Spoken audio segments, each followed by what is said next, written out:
Any Do minute it. now. There we go. Right. We should almost be live. Any minute now. There we go. It's loading. Cool. Do we sound alright? Any Do moment it. now. Yeah, cool. Hopefully. Right, okay. In 3, 2, 1, I shall put out the tweet loading on no, then I will start the weekly spiel of stuff I usually say. And actually, That's this is our good. first stream back, because we didn't stream last week. And yeah, we've not streamed for We a did couple weeks, not. have we? Yeah, it's been a minute. It has been a minute Maybe since a we've week gone before live. Christmas. Yeah, damn. That is... Yeah, that's a so long it's time. been, I mean, it's well-deserved. It was a well-deserved time off. We needed it. We've been streaming for now almost Consecutively, all yeah. the entire, like, 23 weeks straight. Mm. So, even more than that, I would say, actually, because we were We doing did live quite a few streams even weeks, 'cause we did before. Picard as well. We did a fair few of those. Yeah. Yeah, I know. We've been doing quite a bit. Very good. So I Anyway, see people hello trickling everyone. in. Welcome to Track Central Live for the week being the 10th of January 2021. I didn't say 2020. Yay.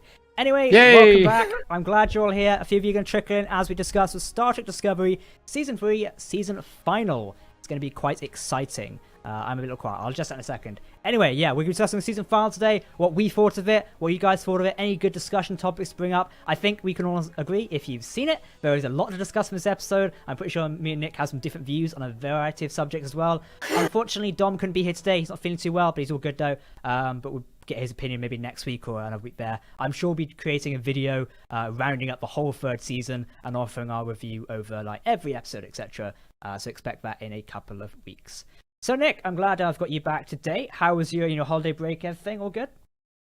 Yeah, everything was great. You know, we obviously, because of the way the world works right now, we didn't go anywhere, do anything, but it was just the wife and I here, and enjoyed our company and binged a bunch of movies and TV shows and ate a bunch of fucking food and drank a whole bunch of alcohol and really just relaxed. How about yours?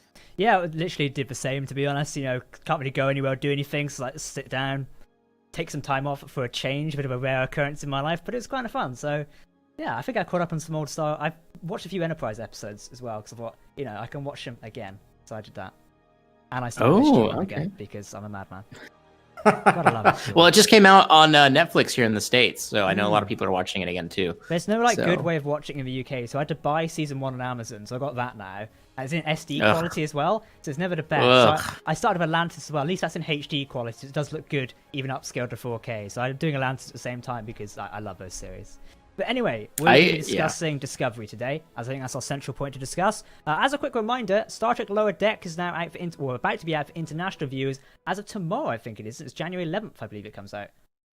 Do we get a confirmed date on that? Yeah, it is. So yeah, it'll be out tomorrow. So if you've not seen Lower Decks just yet, wink, wink, it will be out tomorrow, I believe, on Amazon Prime. Not sure what time it's coming out, though usually it's either 8 a.m. or at midnight with Prime. So double check back, go watch it, or watch it again. I think I'll be watching it again with a few friends, because you can do watch parties on Amazon as well, which is something I found the other day. So a great thing if you're in lockdown a minute, do a watch party Lower Decks with your friends and enjoy Lower Decks, as it's going to be very fun.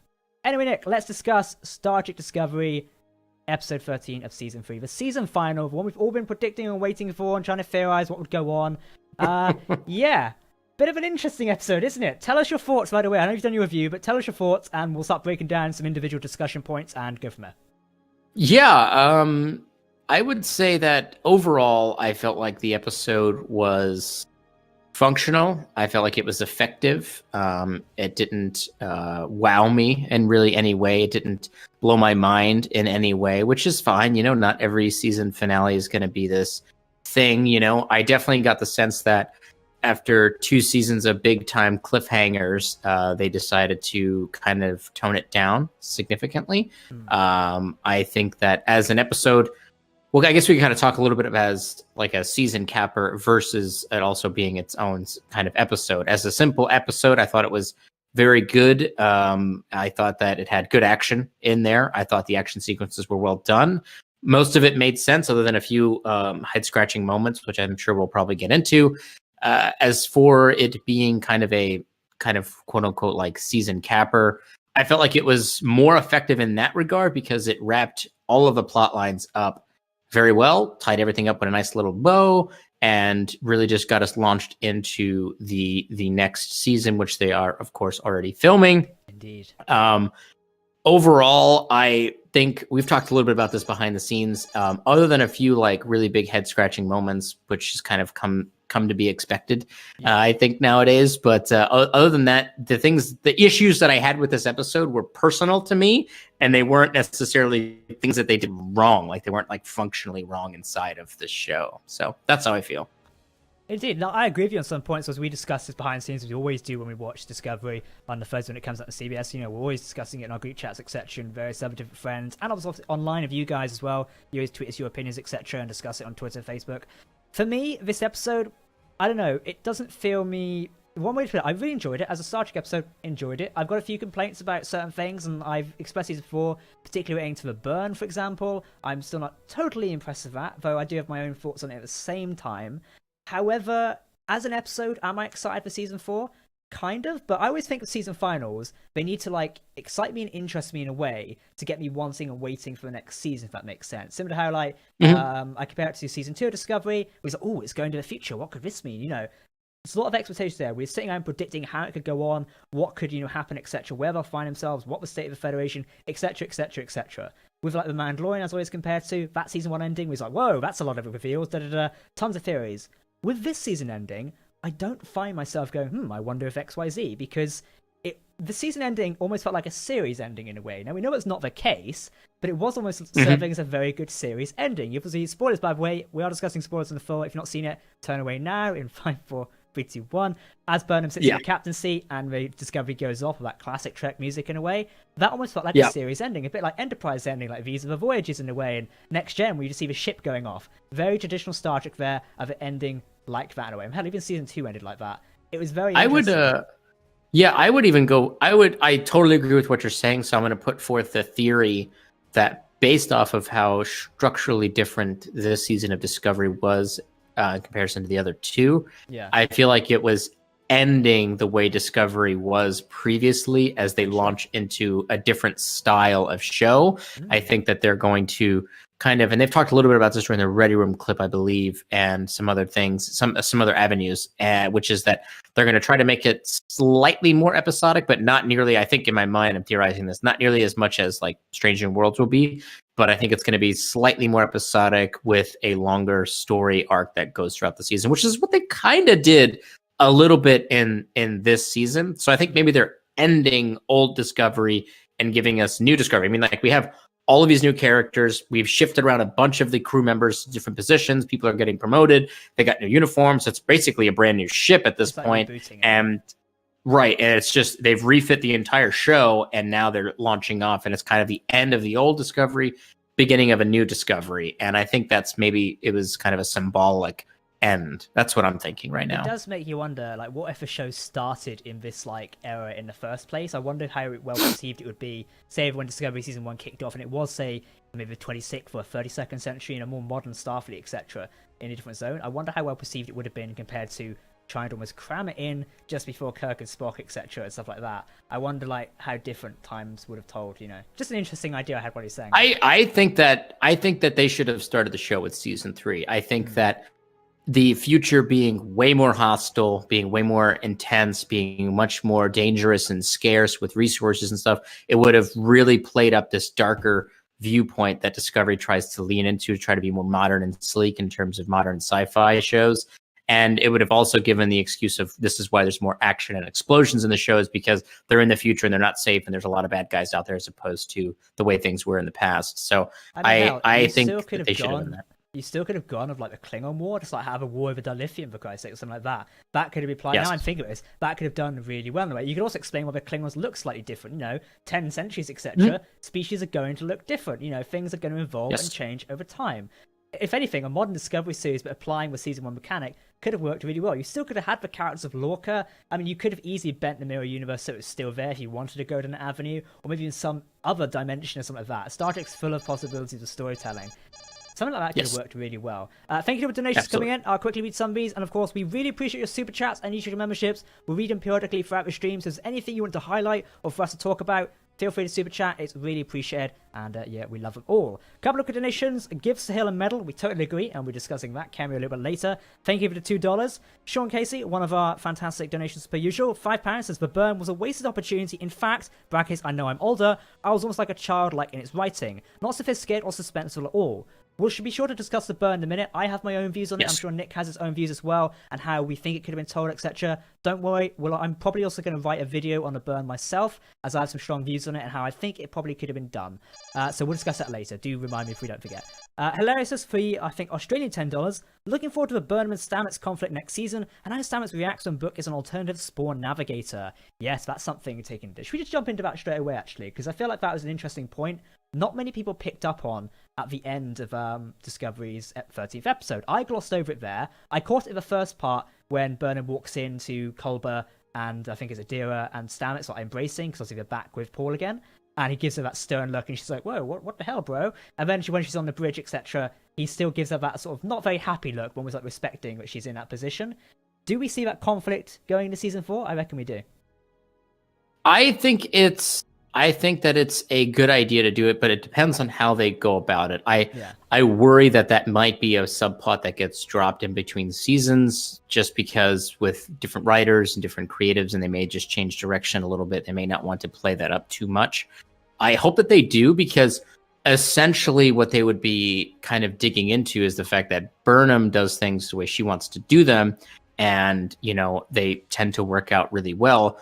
And in this situation, Stamets wanted to do things his way, and she kind of overruled him and was like, "Nah, we're going to do it my way." And he felt very, very strongly about that. And I understand it. His reaction was very emotional. It wasn't very professional. It was all emotional driven, and I understand it. I mean, he's lost so much and he's gained so much. He doesn't want to lose it again.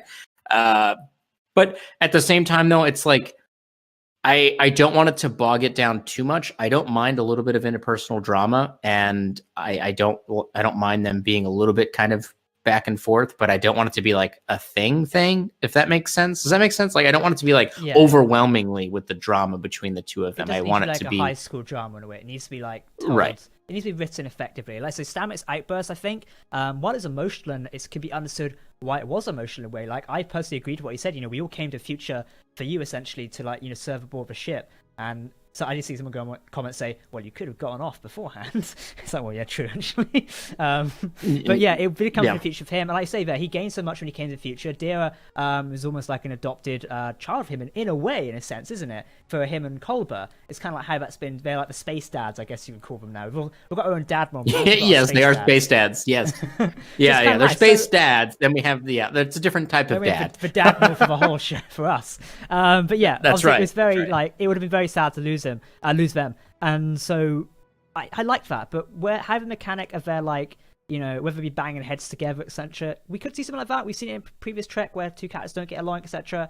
Hopefully it's written well and isn't like some sort of high school drama. It's like, "Oh, I'm not going to follow your order because I don't like you." It's, I don't know. They need to tell it and have a bit where they repair the relationship. Maybe we get a bit of like Michael and Stamets working together in season 4. That could be interesting. I don't think we've seen that for a while. We saw a bit in season 1 where he was still his stuck-up, condescending attitude. So whether we'll see like a roles reverse, etc. I don't know. It could be really interesting. It's a point to go through to in season 4. I think we have a fair few of points to go through to season 4. A lot which isn't super obvious.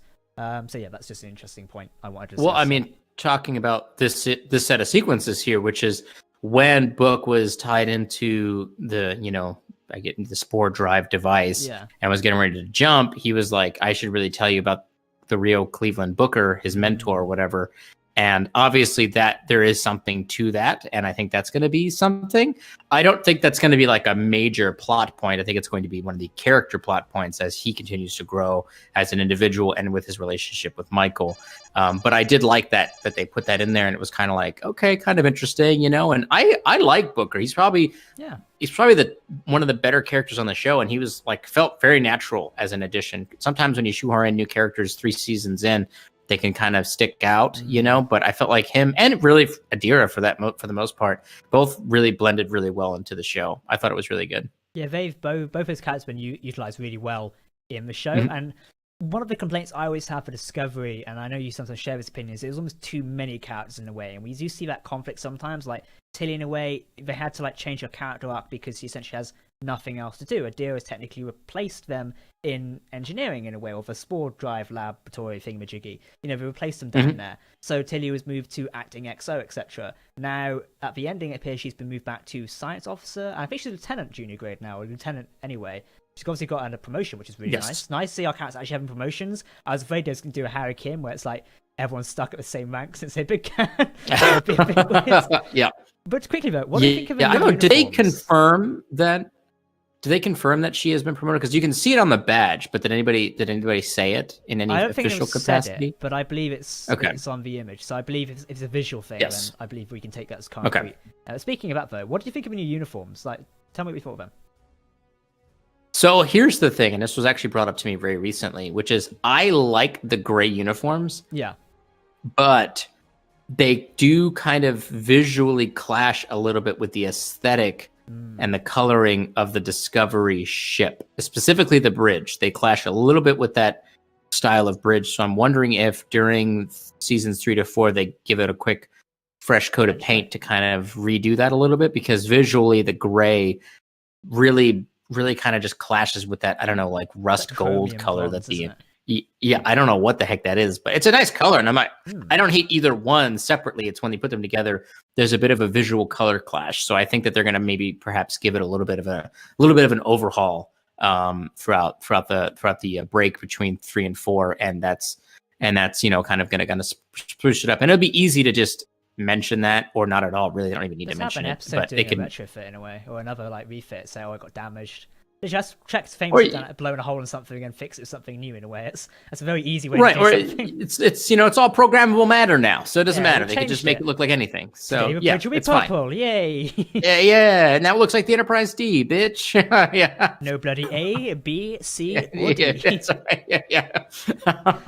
Exactly. Yeah. I'll discuss it in a minute. With the uniforms myself, I like them though. They don't look very flush in a way, like typical. I guess most of the starting uniforms are very like jumpsuits or like.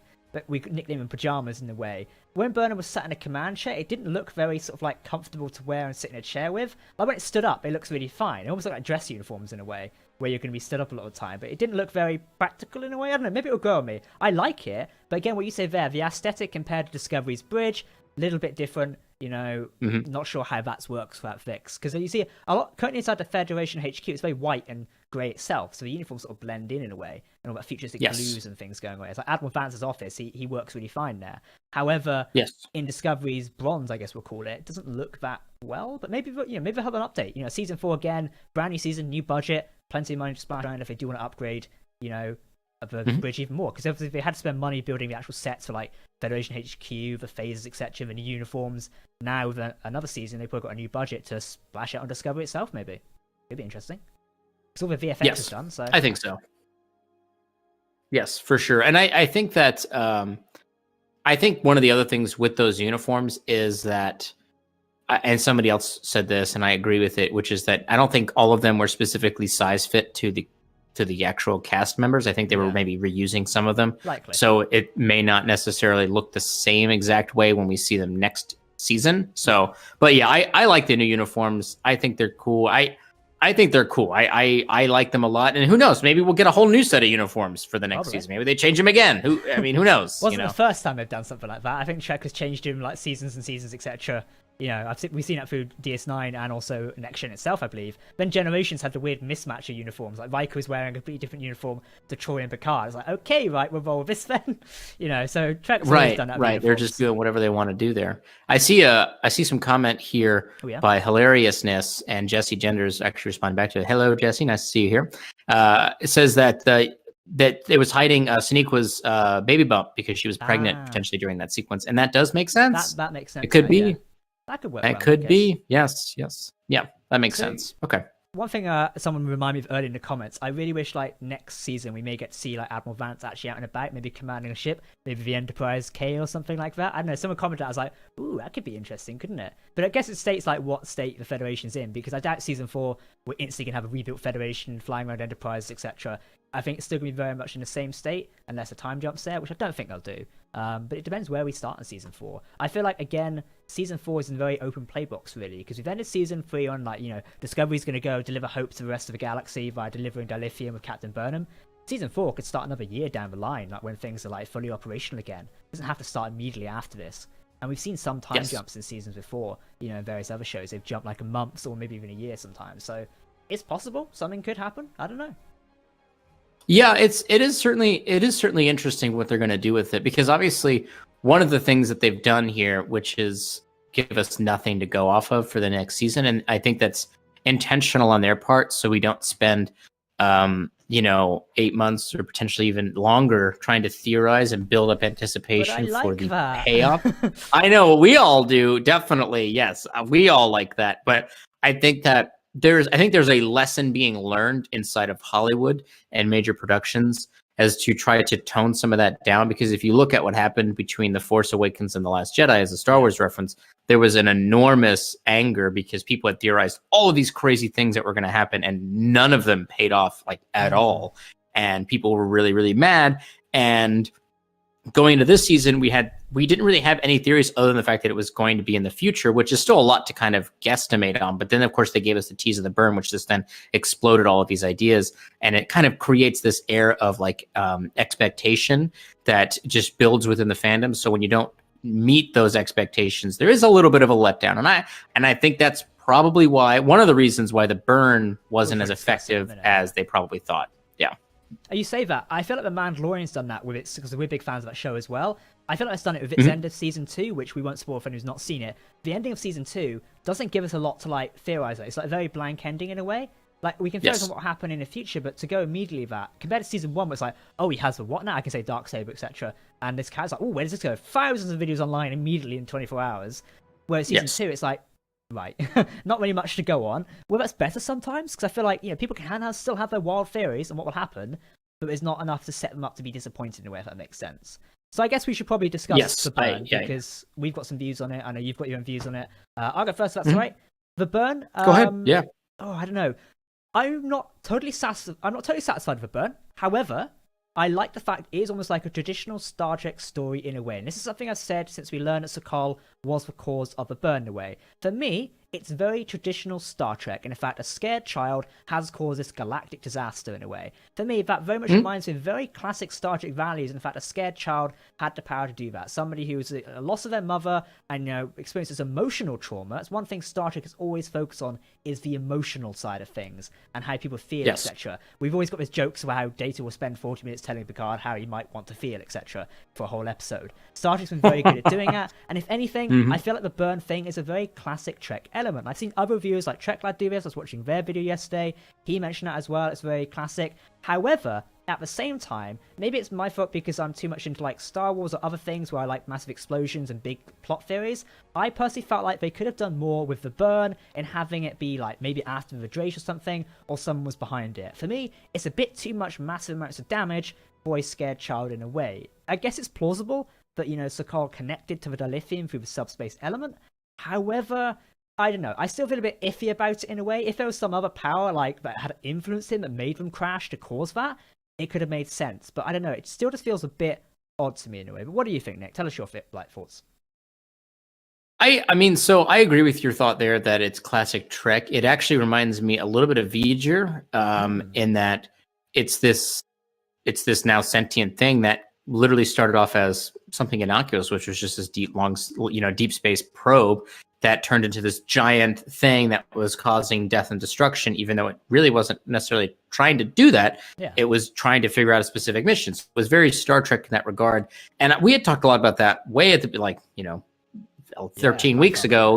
We were talking about like, what if it's something innocuous, and what if it's just something that happened by accident? We were theorizing maybe it was an attempt at first contact from an alien race or whatever, that's in like a different dimension or whatever, that was trying to reach out, and it accidentally caused the burn while it was trying to do that. And so we had some ideas about like it being not necessarily like a threat.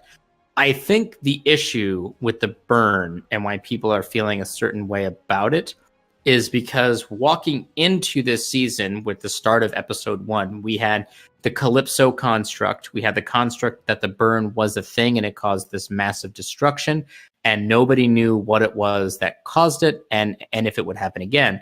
So we had all these ideas, and throughout they had all these little breadcrumbs, and all these ideas kind of spawned from those. And as we, as the audience with the Discovery crew, are going on the adventure of the discovery and investigation to what caused the burn, it's right at the last, at the 11th hour, essentially, literally, they pull a 180 out of their rears, and they're like, it's actually this being named Sokol that caused it by accident.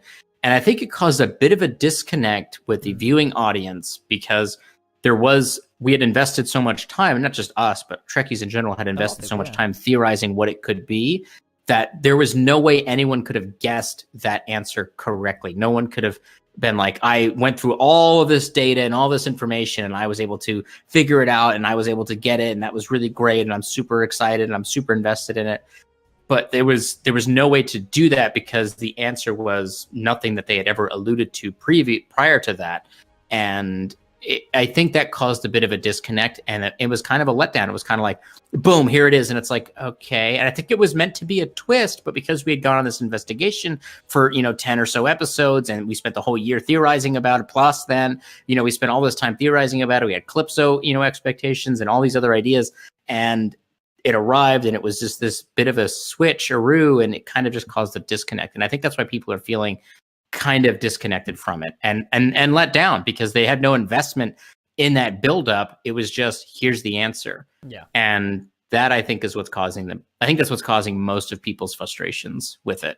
I think. I totally agree with you there. Just quick before I go on, Tom Casey, thank you for a $5 donation, saying I had some nitpicks here and there, but overall a good third season. Great job this year on reviews was. Thank you very much. Totally agree. There's some nitpicks. No, thank you. In it to have, etc. But we appreciate it, and we're glad everyone has enjoyed the reviews, both on Trek Central and of course on Nick's channel, Ketwolski. I think we've had fun reviewing it and look forward to season 4 and what's new to come in the Trek universe. Back to the burn. I agree with you. What you said there completely. One thing I've seen is raised in the chat by Jesse and a few others: the music thing. That didn't really get a payoff in a way, I don't feel like. It was tied into the burn. In fact, it was like some sort of harmonic residue. I'm going to chuck some Trekkie words in there. And like it was connected to the burn signal, etc. And that's what go from there. But I feel like that didn't get a payoff in a way, if that makes sense. I don't know. Didn't really feel like it. What did you think of the whole music thing? I felt like the music could have been much more. And again, this kind of goes back to what I was just saying, is like they were starting to lay out these breadcrumbs of ideas that we were starting to pick up on and trying to piece together. The music could have been much more.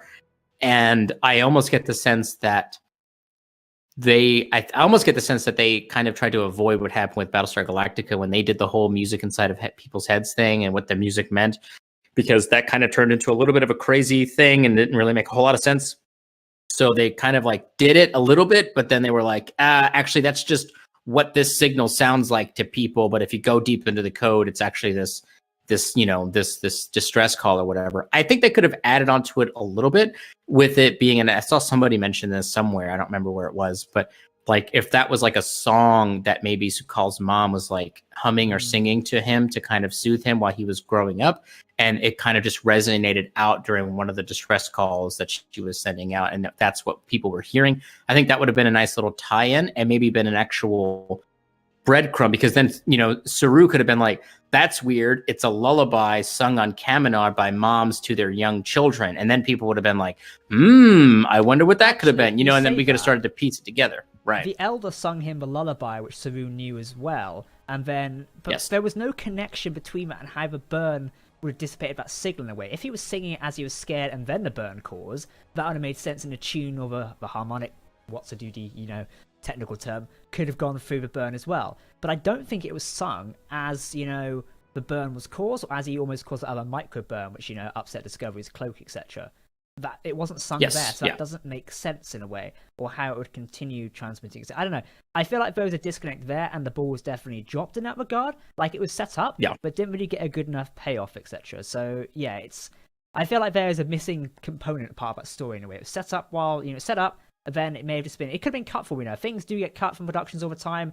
Much like the Great Mystery of where the hell did Now It go in the season finale of Picard. No one's that's a Picard problem. That's a Picard problem. Things get cut all the time, and that's why we don't get the conclusion to some of these stories we were invested in a way. So it's a possibility, and that could have been a thing there. I actually think that you're right. I think that would have been a really fun thing. When they played the holo of Su'Kal watching his mom die, maybe that song was playing in the background.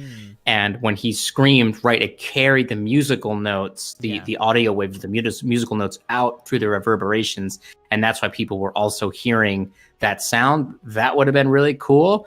I really, because the idea is that the sound, everybody heard the music, but the idea is that the music was the distress call, but the distress call isn't what caused the burn. It was who calls screaming, and he wasn't screaming necessarily when they were sending out the distress call. It was, it definitely felt like an idea that they had, and I think that they backed off of it because they realized it was going to turn into a BSG situation where the music becomes too complicated. So they just kind of had it, and they were like, forget it.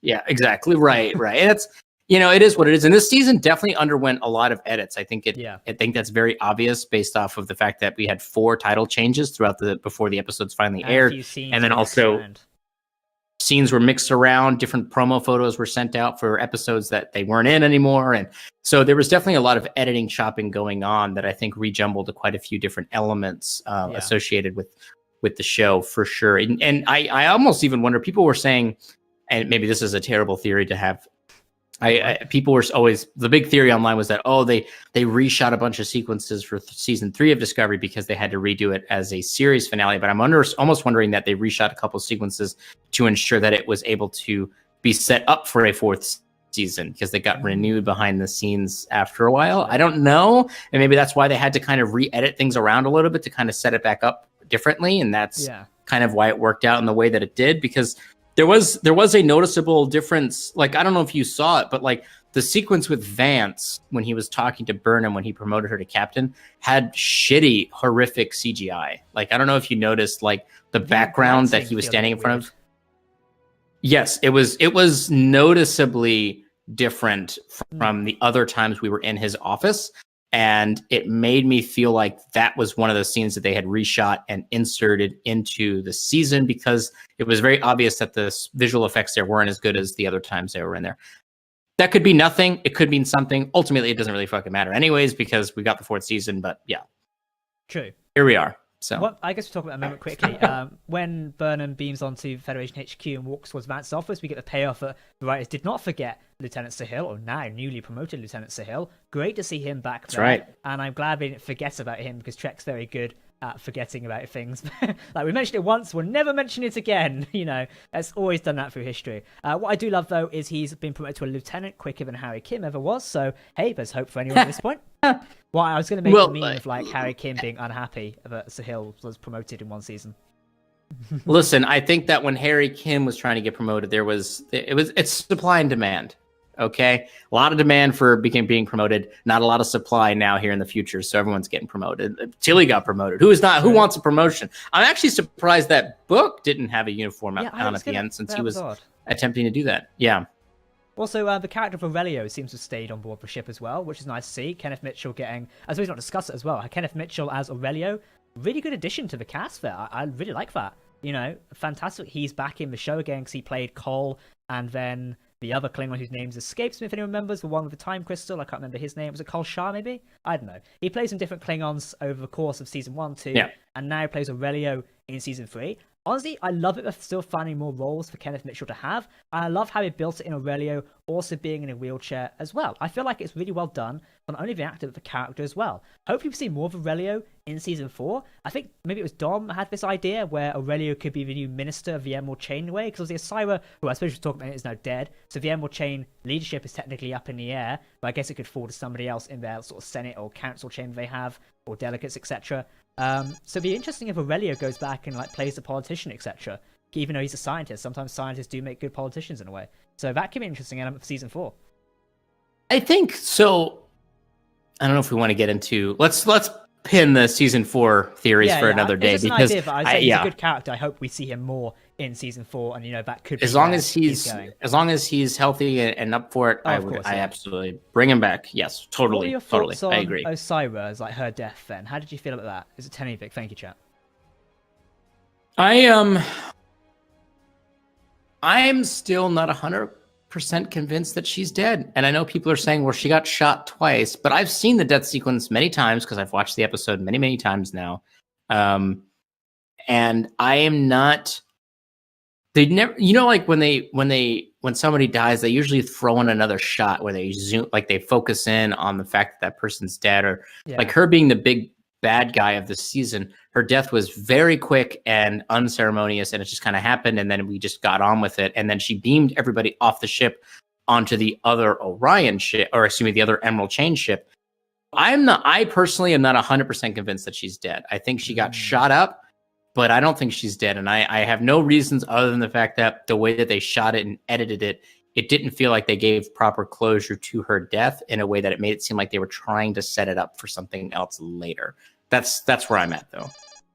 Yeah, for me, I don't know about you. I just feel like it's slightly underwhelming. Like the previous episode where she was having the discussions with Vance about forming the Federation Emerald Chain Alliance, very good dialogue there. I think, both me and Dominic, you have also commented it, very good, bit of Trek there and that storytelling and how they sat down, Vance being the only man in history to read the terms and conditions of an agreement, apparently. But yeah, everyone sat down. Yeah, he said, I really want to read this. Yeah, right. He's reading for the Apple terms and conditions right now. But yeah, it worked really well, and I love that. She was set up there, she had great character development as a villain there. Obviously, she wasn't only serving her own motives at the end of the day, and that's where the original title of the episode, The Good of the People, applied. And I wish she'd kept that title a minute. It made more sense than that there is a tide.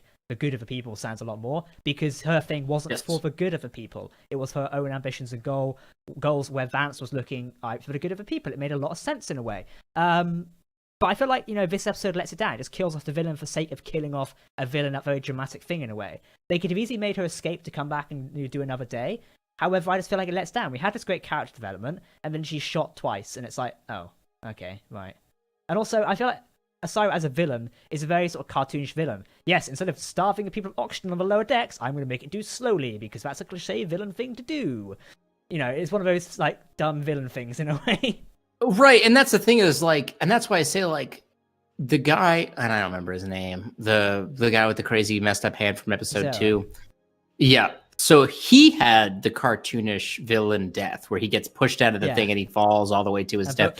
He had the Right. He had the cartoonish villain line, "How you want to die?" or whatever. That he had the cartoonish villain ending, whereas Osiris didn't have that, and that's why I say, like, the way that they shot it and put it together, it made me feel like she's not dead. It really made me feel that way. I don't feel like she is dead, and it would make, and it's possible, like, they could have thought that she was dead, and then they beamed everybody off onto the Emerald Chain ship. And the ship may have realized that they were ejecting their warp core and started to get people off that ship and evacuate in some regards, and they were able to get away. And, we've seen that before, like the Borg Q when it attacked Earth in First Contact. Like, there was a little ship that got out, and then, obviously it went through time. But, it's possible that they could have gotten away, and maybe they brought Osiris back to some location, and they're nursing her back to health, and she comes back later on with a vengeance. And she's kind of like played up as this kind of secondary villain, perhaps, that's kind of like thorn in the Discovery side with a She's now got a bad hand as well. Everyone gets bad hands in Discovery when they come back. She gets a bad hand. She's going to get a bad face because she's going to get all messed up in the face or something. But that's how I felt about it. So I personally don't think that she's dead. I don't. That's just how I feel about it. I guess we'll find out in a year, but. Until we see more, I'll probably presume she's dead because, but like I say, Trek's very good at bringing people back when they're dead or not, so we've seen it many times. Thank you for a couple of donations. Sean Casey again for $5 says, or £5 says, sorry for the second super chat. Nope, totally fine. We appreciate all the super chats and YouTube members, etc. But next season, I want to learn more about the characters. Still couldn't name most of the crew. Stop all the hugging too. Yeah, I feel like we'll chat about character development in just a sec. And Miguel says, for $10, is a deal an instant officer now? I'm surprised Book wasn't in uniform. Sean Casey's point first, I feel like character development season 3 worked a lot better, especially for those bridge officers we don't usually get to spend time with. I feel like that has worked a lot better. Could it be even better? Yeah, I think season 4 could probably dive into even deeper into these characters a lot more. What do you think about that, Nick? That this season definitely increased the focus on the characters, but I think that moving forward, they need to be careful. Like you said earlier, there are a lot of characters on Discovery, and it feels like they're trying to flesh out some of their bridge crew characters, but now there's other characters that we're more interested in right now. Because now you have your main cast, which is Burnham, Tilly, Stamets and family, and then you also have Booker, and then you have this huge list of supporting characters that go into there. And I think they just need to be careful with not overloading the focus episodes. Yes. Like, we need to kind of focus on our mains and then also have some of these supporting characters support those mains. And I felt like we did get a lot more this specific season. And I think that they're doing a bit of a test bed for how they want to restructure the way they're doing these shows. Because I feel like this was a test bed for Strange New Worlds. And I feel like it's a test bed for the way that Discovery season 4 is going to play out, where we're probably going to get more focus on some of those chief characters that I just mentioned. I think that's what we're going to get. I think we're going to get a lot of that. Well, I think it also comes down to the fact, like traditional Trek, we had like 24 episodes a season or 22 episodes a season. We could get an episode where, you know, Bashir and Miles are playing in a holodeck and we get to learn more about each his families, etc. Sadly, with Trek these days, and maybe it's sad, maybe it's not, depending which way you like those episodes, doesn't have time to make those things. We only have very small amounts of time to make personal like effects, etc., and stuff like that, where we'll learn more about a character, etc. Unless it's needed to the story, it's sometimes shelved in favor of the overall plot or the subject of the episode in a way. And also, it does come down to run times as well. Discovery is pretty adamant on its runtime being around about 40 to 50 minutes. We do get an hour of a final. However, they like to stick to these things, which still bewilders me to this day and age, given we're in a streaming media, but hey ho, you know, up to some people. I think, if anything, other shows have shown Discovery you don't need to do the full 40 minutes and lock it to that thing to achieve a great episode. Amanda did a half-an-hour episode for one of them, and it was the greatest episode we've seen, probably. You know, time well, other than the finale episode. You know what I mean? Yeah. It's like, you don't have to stick to this thing. And I feel like maybe CBS is like a producer still maybe stuck in the old ways. Like, it has to be 40 minutes, else they won't like it. I don't think that's true in a way. You could probably modify it. Yeah, I think the issue there is budget. I think that I think they still have this construct that, and I think Disney's doing the same thing, which is that you have 13 episodes. Each episode can be 45 minutes long. And if you want one episode to go a little bit longer, then you have to shave a little bit off on these other episodes in order to make up those minutes later on in order for them to come under budget. And I'm wondering if that's just a construct because like you said, like, what is the limit really for a streaming show? How do you stay within budget? Because you could just keep filming more and more shit. How do you keep everything on some kind of budget? I don't agree with that. I think it's dumb, but maybe that's the old construct that they're using. But yeah, we'll see. That makes sense. They change. On about Adira being an instant officer now, I don't know if I presume they are, because they were a qualified Earth Defense Fleet officer beforehand, so naturally they could be taken into like Starfleet, you know, properly, and they've already proven they're very skilled at working on Discovery with its systems, etc. Even in the first episode they appeared in, it makes a lot of sense. So I think we're an instant officer. Likely they've been formally commissioned, a bit like how Sahil has been formally commissioned by Admiral Vance, likely, or another Federation officer, etc. So I'm happy with that. Hopefully we get to see more of Adira in season 4. We know both Blue Del Barrio and also Ian Alexander, who played Grey. They're both returning for season 4. We know a lot of characters are currently returning for season 4. Saru will be back. Doug Jones is coming back. This was confirmed by Michelle Paradise in an interview with Deadline, I think, recently, or another article.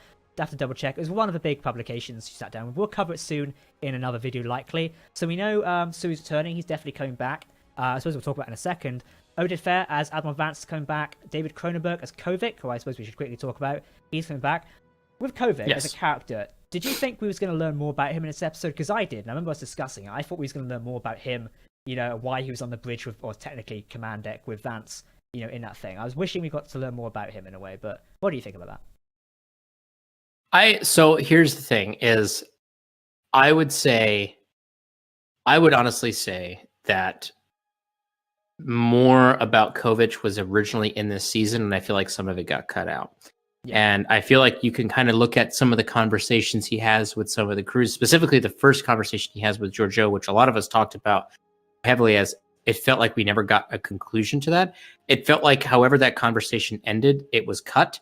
And I feel like a lot of it was cut out in order to create a little bit more mystery around his character going into season 4. I feel like they want us to have this very specific conversation for the next 8 or 9 months, which is who is Kovitch? And really the other follow-up question is, who is the Federation president? Because I feel like those two questions may potentially be connected. So that's what I'm thinking.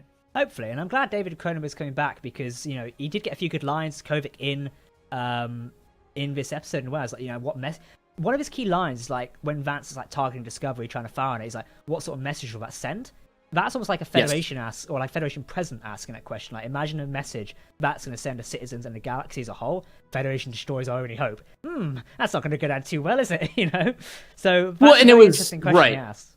Yeah, I agree. I think that you're right to say, like, it does bring up a lot of questions about his character and what his real motivations are. Because up to that point, he'd always been kind of like this weird cryptic individual who seemed to be almost like apathetic to really what was going on. Like, he was just more of a curious person. But when he was like, what kind of message would that send? Like you said, it's like, that gives a little bit more of like, maybe there's something more going on there, which leads me to believe that part of his character was cut out of this season a little bit in order to kind of keep this mystery going a little bit.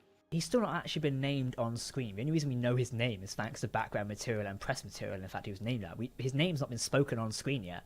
So it's like, nobody really knows much about this character, who he is. His name's not been spoken. So, and that's the thing is like, which they could always change because it ain't real until it's said, they could always change his name later. But I feel like I'm okay with that because, I mean, how many fun, like, right, yeah. I mean, Star Trek fans in particular, we want to know everything. We want to know everything about everything right now, immediately. How many decks are in that ship over there? Like, we want to know how many bathrooms, Yeah. Right, we want to know. Come on, yeah, give me the schematics. We want to know everything, and it's kind of funny too because when you look at a franchise similar to this, which is like Star Wars, when you look at Empire, where they had those bounty hunters that were on the Imperial ship. Like, we got the name of one of those characters in that movie. The rest of the bounty hunters were not named at all in that movie. And we found out later on what they were, which I think is really cool because people are allowed to really expand on the lore of who those characters are. Eventually, well, I feel like I'm okay with that. Yeah. Yeah, I think of Kovitch as a bit like the elusive man, who's one of my favorite characters in a game called Mass Effect. I like to think of him as that in a way where he's likely up to something in the background. A few theories going around is that he's like the Federation president. I almost like lean towards perhaps he's a time agent in a way, or making sure he's there to make sure things go properly in a way, like he's the last of the time agents or something like that. Or he's like, because the time agency likely still exists in some form inside of Starfleet. Starfleet's always had a Department of Temporal Accords or intervention, something like that. I can't remember what it's called now. And Cisco made the joke that they're always on time, and they said we don't like that joke. But yeah, it's one of the fun episodes. We don't like that joke. Yeah, right. But yeah, right, no. I like to think he's maybe something like that, or he has ulterior motives. I don't know. Hopefully we explore more of him in season 4, and I think we will, because Cronenberg himself has said he'll be back, and he does enjoy the role. And I know this comment says, I'm cheap, so I'll definitely be back. So I like that. It's quite funny. So yeah, we'll see him again. Right. Fake donations. So Sleepy Queen for $5 says, do you feel that Captain Burnham and Kirk are like both have great leadership, smart, and both know how to survive? And also, Bajoran for $5 says, Cronenberg is great, but I prefer to never learn about Kovitch. Sometimes Trek says too much, needs a casual Kessel run kind of reference. I mean, yeah, sort of what Nick just said there. But they could play it like that, and we never really know who or what he is in a way. We may have to rely on auxiliary media like books or comics to tell us more about that. So if it would annoy me, I would almost like that in a bit of a way, because this mysterious character who's like popping up occasionally and offering advice sometimes, I'd like it. Could be interesting. But to the first comment about Captain Burnham and Kirk are alike, I think once we see more of Burnham as a captain running around, we'll probably make comparisons. But Nick, do you have something to say on that one? I liked that they connected, and it wasn't over the top. I liked that they connected the no-win scenario construct in this episode, because that really is what this was, is Burnham defeating and has continued to defeat the no-win scenario. And I felt like it was a really subtle line that was quickly stated, but I felt like it was very, like, had a lot of rippling effects, because obviously she's one of those characters that has faced a lot of criticism, for the way that she's been written. Nothing against Sonequa Martin Green, character. She's faced a lot of criticisms, as a character. And I felt like it was very impactful to say that line by saying, think about this for 1 second. If this was Captain Kirk sitting here in the medical lab trying to save Spock or whatever, would you think his ability to punch his way out of there would be ridiculous? Or do you think it's ridiculous because it's Michael Burnham doing it? And think about all the other things that she's done, and then think about all the things that Kirk has done and is able to get out of. And I thought it was very, very much like a very good, strong connection point between the types of characters that they are. Now, like you just said, we don't know what kind of captain she's going to be. We have glimpses of it, but she's never really held the chair primarily.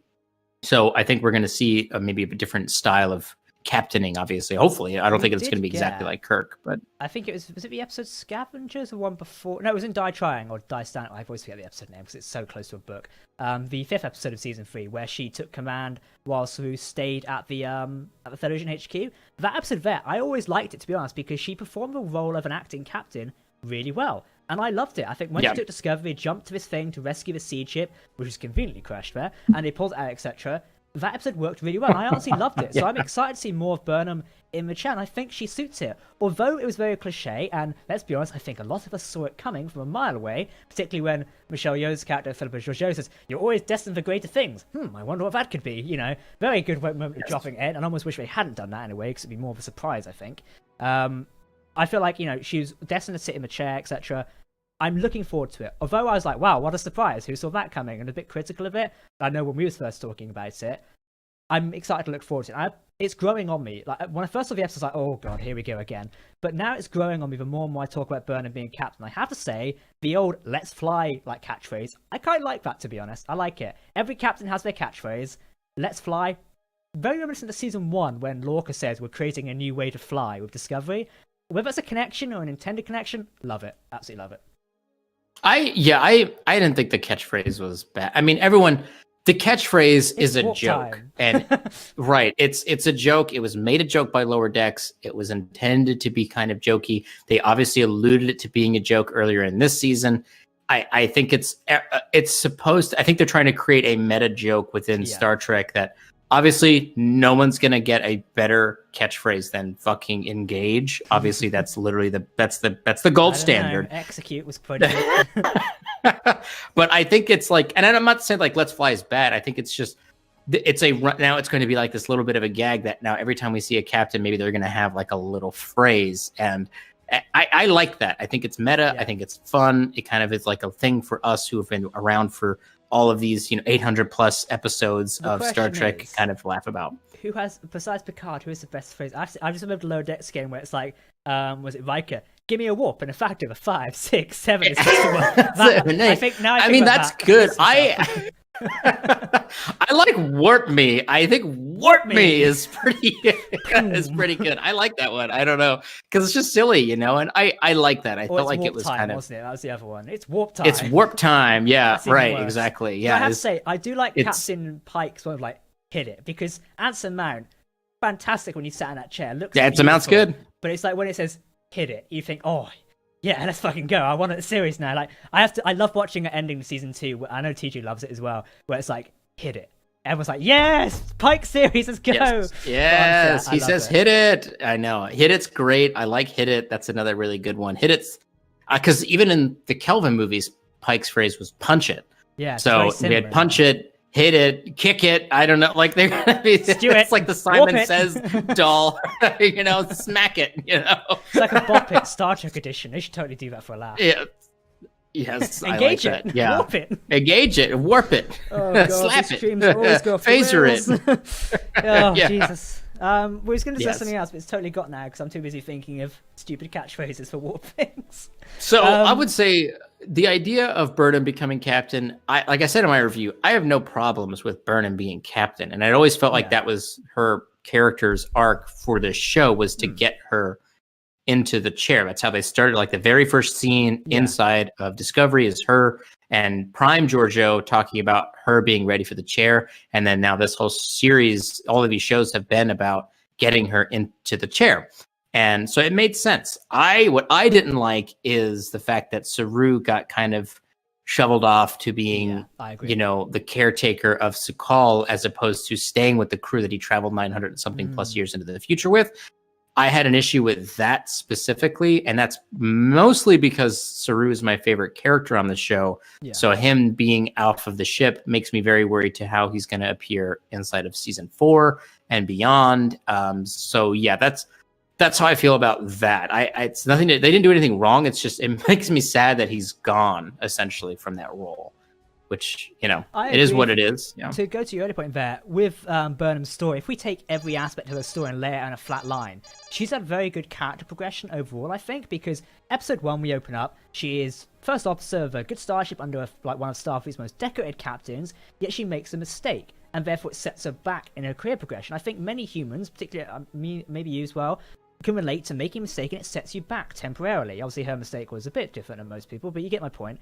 She gets set back in her career path, yet she then works very hard. By the end of season 1, is recommissioned as a commander and has learned experiences along the way from the mirror universe, dealing with the loss of her mentor and friends along the journey. And then by season 2, she's learning once again, and big character event threat there, dealing with threats, etc. Conclusion to a parent story, etc. Then in season 3, we almost get not the conclusion, but another like bolt in the thing there of a story where she's reached the rank of captain. Now she's going to face a whole new wave of character development and also trials which will test her as a character in a way. Being a captain is not being a first officer. You're responsible for that whole ship and also every person aboard, all the lives of your crew. It's a lot different than being a first officer or some science officer in a way. So I think when we like take Burnham as a character, and yes, she's critiqued quite a lot, and I think this is down to writing most of the time, and like obviously the main critique of like she's a Mary Sue, I hate using that term, but you know, she can do anything. If we take it back and line it up, I think she's had a very good character development in a way, and I might do a retrospective review of this and how it's performed out if I get the time. But I'm just imagining it's like a giant timeline on my desk right now. I think it works really well. And hopefully in Season 4, it's going to continue developing a character even more. We're not going to go back to a Season 1 stalemate in a way. I don't know. That's just some thoughts I had on it. I think it's done well. But to answer your point as well, I am like concerned that Saru is being pushed aside in favour of making Burnham the captain. Hopefully in Season 4, we know Doug Jones is back. They're going to find some other role for him to take on. Now, I personally like the idea of maybe he's an ambassador or something who's still on board the ship, and he's like, you know, they transport him around, he goes down to speak to them. Because I have a feeling when we saw Saru in like the episode Unification, when he was speaking to a Vulcan Romulan Prime Minister or President, very good episode there of him like, you know, discussing it and doing it there. He suited that role really well. Hopefully we still see more of Saru. I mean, we know we will, but he's got a good role to work alongside Discovery. That could do really well, because he's had some great development throughout Season 3, like becoming a captain and being, you know, with his crew and finding his future where the Federation aren't there. It's a hell of a big task for a captain who's not had that much on-the-job training in a way. He's not gone through the captain's manual. Think of Saru's character development as well. Right. Season 1, I know I'm going off a long way, I do apologize, but Season 1, he's basically had that thing where he was next in line to be under Phillipa Georgiou, and she would be his mentor. He was denied that chance due to a battle of the binary stars. Then he had to go with Lorca, who, let's be honest, wasn't the best captain in a way. Then he was under Pike, who didn't really have time to mentor him in a way, but obviously he's probably picked up a fair amount of Pike's like mannerisms and how he deals with situations. Then in Season 3, he's thrust into his own world of his own to deal with himself as, you know, a captain. He's not had the formal training like Janeway or Picard or even Riker, for example, has had all of this stuff in a way. He's been thrown into this new realm as well. Imagine taking like Riker, newly promoted, and shoving him into 32nd century. Even he would struggle. But I think Saru as a character has done really well. Hopefully we see more of that in Season 4 and he's not sidelined in the fact of it. Sorry, I went off on a big tangent there, but I wanted to say. No, it's okay. I'm fine with it. You know, I think that you're right. I mean, you're bringing up a lot of, because here's the thing, right, is what you're talking about is an underlay of his character that can be argued was not intentional. And it's this double-edged sword, right, where people complain that Star Trek is written now for stupid people, but then also they do something like that, which is very subtle. And you bring up a really good point about him being kind of already filling an ambassador role with the president of Navarre, and that being more subtle and people not picking up on it and them saying like, oh, they're just changing that after the fact, or you're inferring too much. They need to actually explain that. So it's like this weird double-edged sword of like, is it dumb or is it actually more subtle than you're thinking it is? And I actually agree in that regard that he was a bit underprepared for it. I think that Michael definitely had more of a grooming for it. But the issue why it felt a little jarring to me is obviously they had built up who was going to be the captain of the Discovery, and then they gave it to Saru at the beginning of the season, and then he was doing some good captain things until very suddenly he wasn't. Yeah. And that is where it was a little bit, again, kind of like a bit of a disconnect there. And they were already building up as Michael as somebody who was rejecting her responsibilities as a Starfleet officer, and then suddenly very much was accepting her responsibilities as a Starfleet officer. And I don't feel like there was enough of a switch for both characters in order to make that transition. I feel like they needed maybe another couple of episodes in there, and in order to kind of really flatten that out a little bit and kind of make it a little bit more easier to digest. But you're right to say, like, I think Saru has always been much more of a diplomatic kind of person.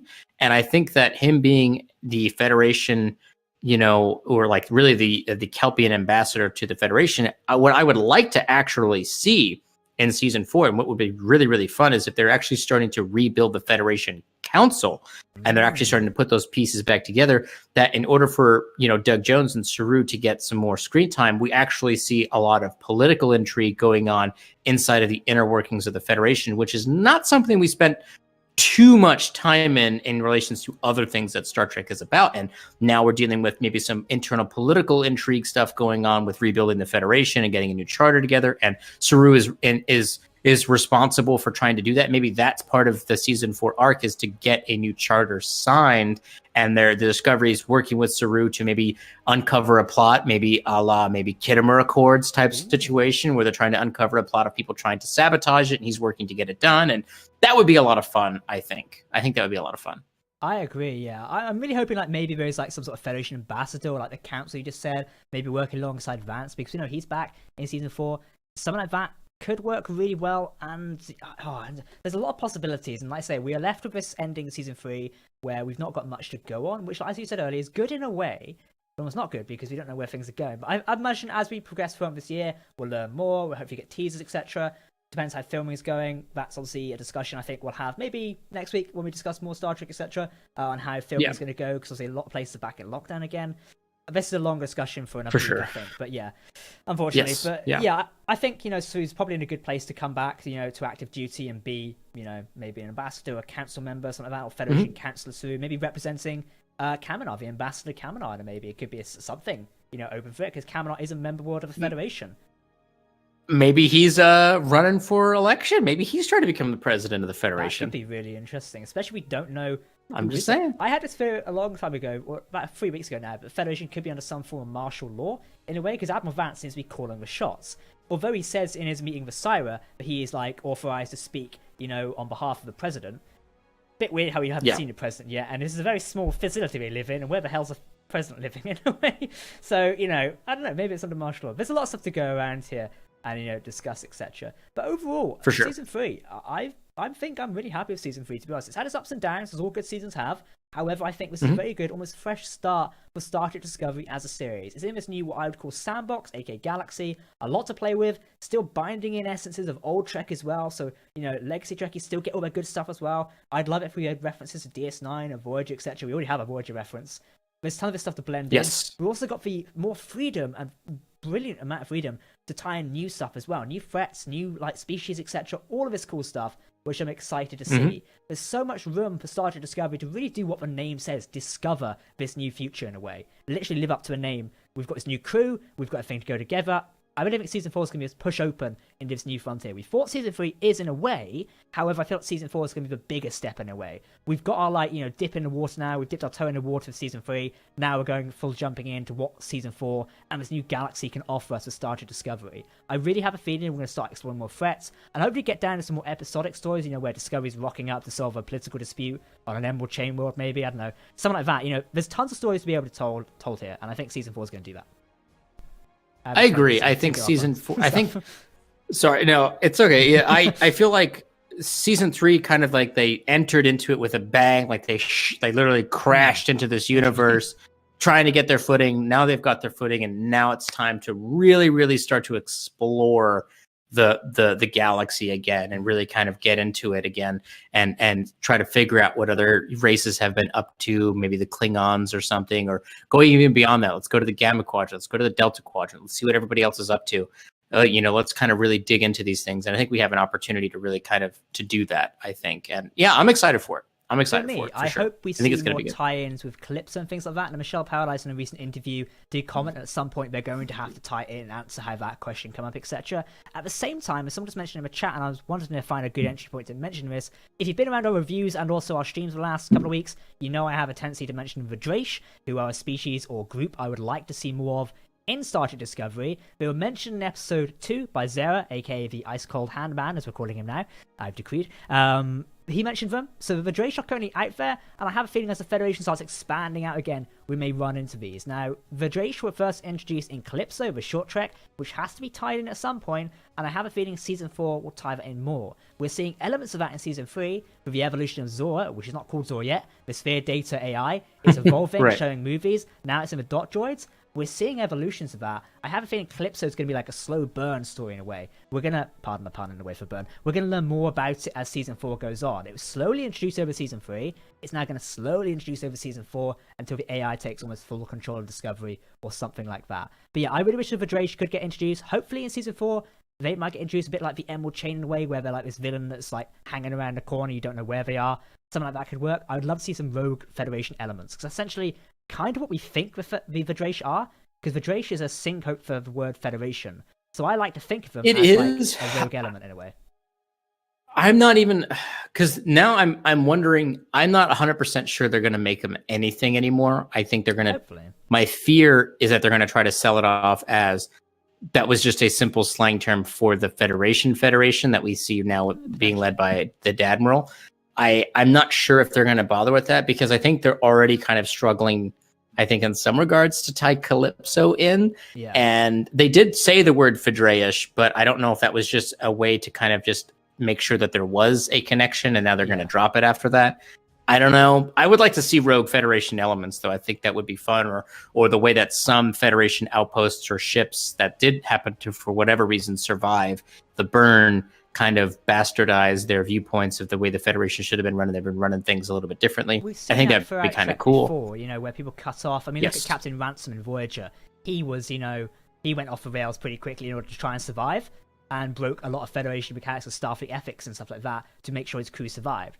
We could see something similar with Vidrash, where, you know, they are trying to be the Federation in a way, what they think is. They've broken so many rules, they are different in a way, and just like rogue in a way. I like to think it was that, and maybe we'll get a story like that in season 4.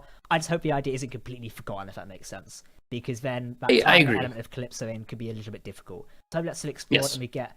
for what you just said there, I'm going to disagree, because the way Zara mentioned them, he mentioned them at the time. He mentioned the Federation and also the Vidrash as well. It doesn't make sense if they'd be totally different. I don't know. We'll see when it comes around. Hopefully it is explored. Yep. We've got plenty of time. We know Discovery hopefully is still getting a season 5 as well. That has been rumored for a while, isn't it?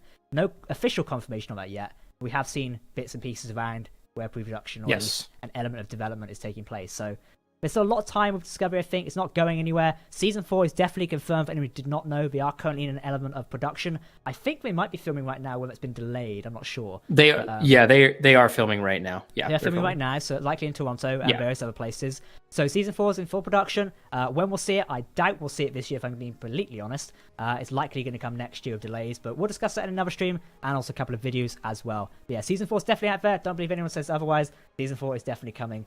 Hopefully soon to, you know, probably Paramount Plus, because that's rolling out this year, isn't it? Google got all that news.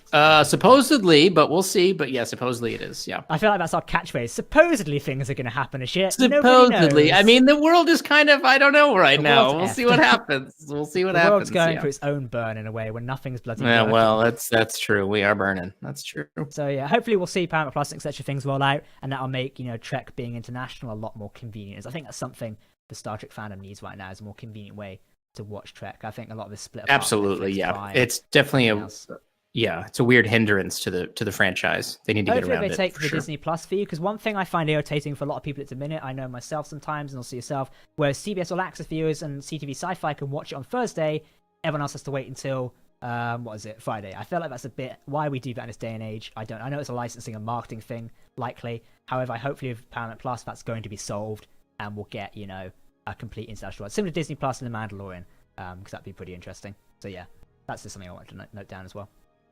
Well, Nick, was there any other points you wanted to bring up for our discussion today? I feel like we've been through quite a lot on, you know, the end of season 3. We've got a ton of things to discuss, and I have a feeling we'll probably be discussing these for the rest of the year in separate streams and videos, etc.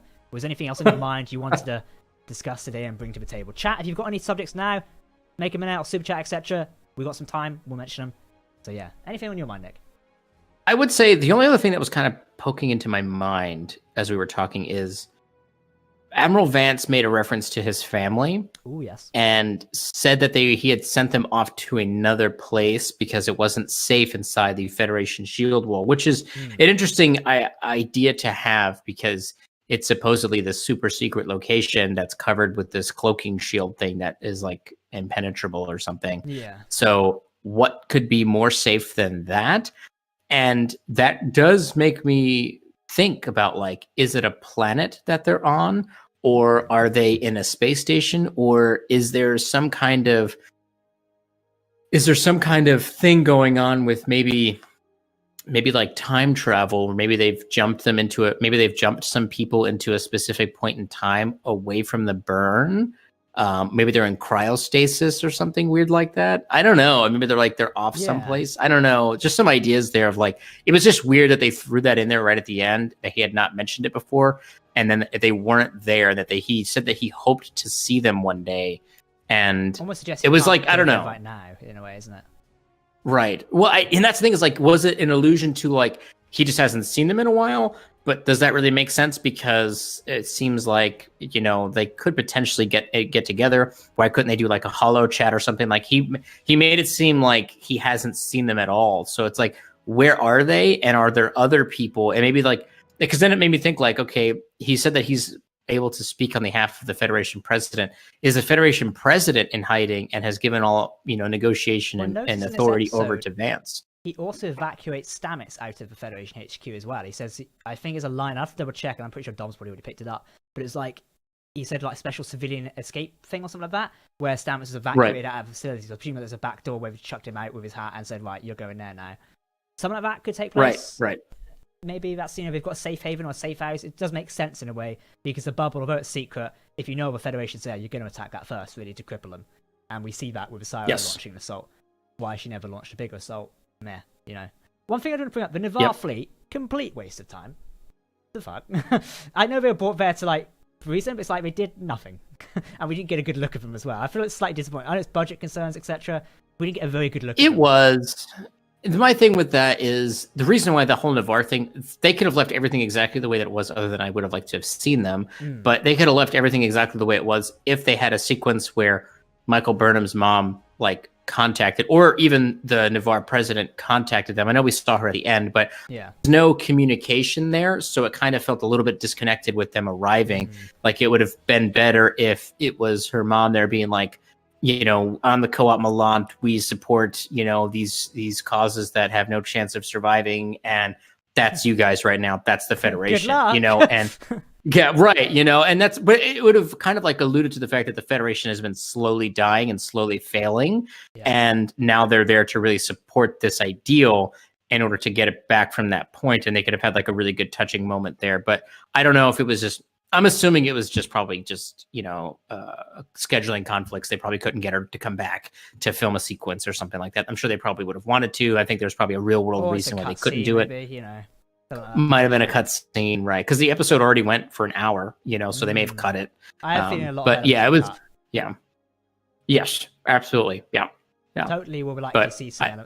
Usually, like, it takes a month or two. We'll start getting bits behind the scenes, various, and probably Discovery will go to DVD as well, I'm thinking, in which case that's where our behind the scenes info is likely going to drop out as well. So I know we got that with season 2, so we'll probably see that with season 3 as well. I know Picard had some behind the scenes stuff, and that's come out recently. I think Picard came out in November, wasn't it, for DVD? I think. Oh god, I have no idea. I don't remember. I think it's out now anyway. So there's behind the scenes elements of that, and we even got information beforehand through books and auxiliary media, etc. So I presume Discovery will get that. I know there's an Art of Discovery book coming out soon, or it's already out. TJF's in the chat will probably know about that. So I presume I'll do one for season 3 as well, because I think the artistic look of season 3 deserves its own book. I would love to explore that a bit more, especially with ship designs. Did you see those HD images that got out recently? I know you used one for your thumbnail. Those ships are really interesting. Bit of a weird shape, those ships, but very nice. They are, well, so it's important to note that those were concept art for the ships. Obviously they used essentially those for the final designs, but they are of course subject to change. But yes, they were HD images of the ships, including the rear shot of the Voyager, which I really liked. I liked the way that it looked, and I liked the way all of them looked. Very weird designs for sure, but I like that. I think that's fun, that they're just things that we would have never thought of to do, because that's the way it should be at that point and that far in the future. So I liked it a lot. I totally agree with you. Hopefully we're going to see, more of the ships. I'd love to see Voyager out and about, maybe Vance commanding a ship like, on the bridge, something like that. I'd love to see if we can see more of these Federation ships, because I feel like they've set the basis now. These ships are likely to be seen. I love the Armstrong type, by the way, or the new Constellation. I think it's like the new Constellation class. It's called the I don't think it has a class name, but it's called like the Armstrong type. I'd love to see more of that. Because it looks a nice blend of the Sovereign in a way, but also the Constitution, sorry, I'm getting the class mixed up. I'd love to see that, because I think it'd be great. And hopefully we're going to see more of that. I know Hero Collective said ships are hopefully coming soon for Discovery, so we'll get more looks at that and see where it goes. I'm excited for it. It's going to look very interesting. Right, I think we're going to wrap up unless there's any other points to talk about. I think we've gone for an hour and a quarter. Yeah, no, I'm good. That pretty much covers Fantastic. it. Yeah, for sure. Chat, we appreciate you popping by this evening. It's been a great discussion. We'll be back next week with another Star Trek discussion. I have a feeling we might be discussing the overall state of the Star Trek universe. We'll have a video on that soon. I'm pretty sure all of us would like to talk about Strange New Worlds, Section 31, Prodigy, what am I forgetting? Discovery Season 4 and Picard Season 2 and other stuff out there right now. We'll be discussing all that next week. It might be myself, Nick, Dom, some other people from the TC team. Join us. We've got an exciting announcement hopefully coming this week as well, so stay around our Twitter, Facebook, and other social media and be on the lookout for that. It's coming very soon. I'm excited to tell you what it is. I may or may not have teased it already or openly said it a couple of times, but hey, it's still a surprise announcement in that case. We do appreciate you popping out to the stream. Thank you to over 230 of you watching this evening. It is a pleasure to bring your streams to you as per usual, and we do hope you've enjoyed our Star Trek Discovery reviews over the last 13 weeks. And of course, Lower Decks. Finally, our 22 weeks of Star Trek are at an end. Bit of a shame, but Christ, we needed a break at the same time. Bit of a shame, seriously, I know. I'm off. I know. If I could take a vacation, I would be. Our final donation viewing from Veritas for $4.99 says, so two things, Discovery is now a TARDIS, and should Detmer's division colour now be red? Yes, and yes, I'm sure we'll be discussing those very soon. I think I'm writing a video on Discovery's magic elevators and how they irked me. So yeah. Another donation. Guys, let us go. Thank you. Hilarious with $5. Have a great week, guys. Thank you. We're going to keep this all evening. Thank you, Hilarious. We do appreciate all your donations and super chats. It is greatly appreciated. Thank you, everyone. Ketwolski, you can check him out on his channel, youtube.com/Ketwolski. And you can find me somewhere on the internet milling around talking about something. If not, we'll see you next week. Thanks for watching. Live long and prosper, my friends. I was going to say it's warp me, but no, we're not doing that. End stream. Me!